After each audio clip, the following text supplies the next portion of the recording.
आता आपण ताक काढणार आहोत. तर इथे मी साईमध्ये दही टाकून घेतलेलं आहे आणि दही लावून घेतलेलं आहे, ते फ्रीजमध्ये ठेवून दिलेलं आहे. ते मिक्सरमध्ये सुद्धा ताक काढता येतं खूप सोप्या पद्धतीने 10 मिनिटांमध्ये. कारण आता आपल्याला कढी करायची आहे, तर आपल्याला ताकाची गरज आहे. आपण ताक करतो आहे.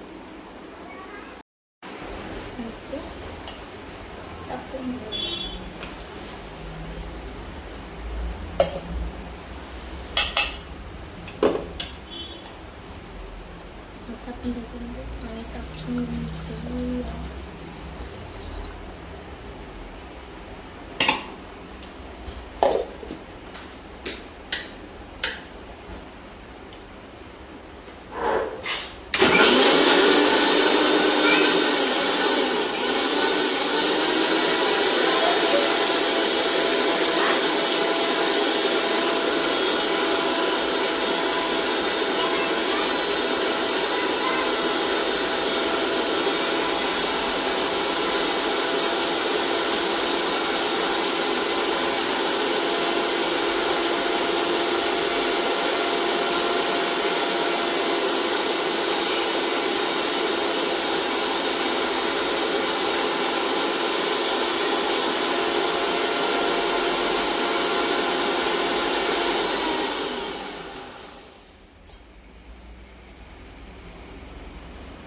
तुम्ही बघू शकता आता आपलं लोणी तयार आहे. तर आपण ह्याला काढून घेऊया, स्वच्छ धुवून एका भांड्यामध्ये काढून घेऊया. आपलं तूप निघालेलं आहे. आता आपण ते स्टीलचा टोप घेतला आहे, त्याच्यामध्ये आपण तेल टाकून घेऊया. तुमच्या आवडीप्रमाणे तुम्ही तेल टाकू शकता.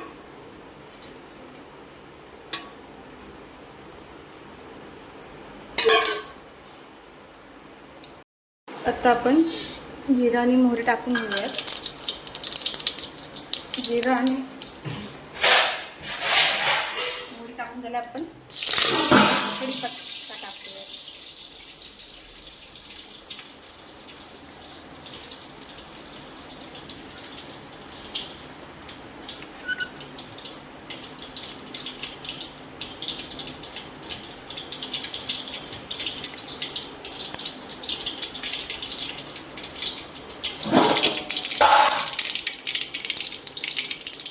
आता आपण आलं लसूण पेस्ट आणि मिरची टाकून घेऊया. तर आपण आता त्याच्यामध्ये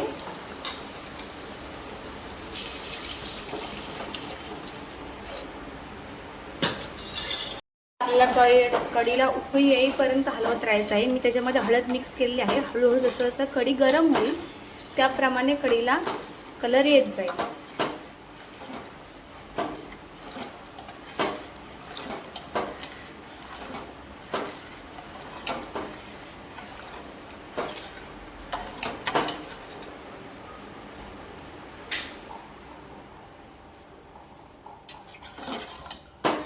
स्टीलचा टोप असल्यामुळे पटकन गरम होतं.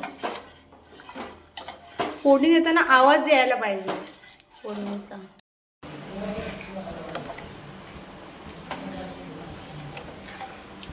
छानपैकी उकळी आलेली आहे. उकळी आली का आपण घालून टाकायची थोड्या वेळ गॅस चालू ठेवून. कढी तयार आहे. गरमागरम कढी आणि पाऊस आणि भात.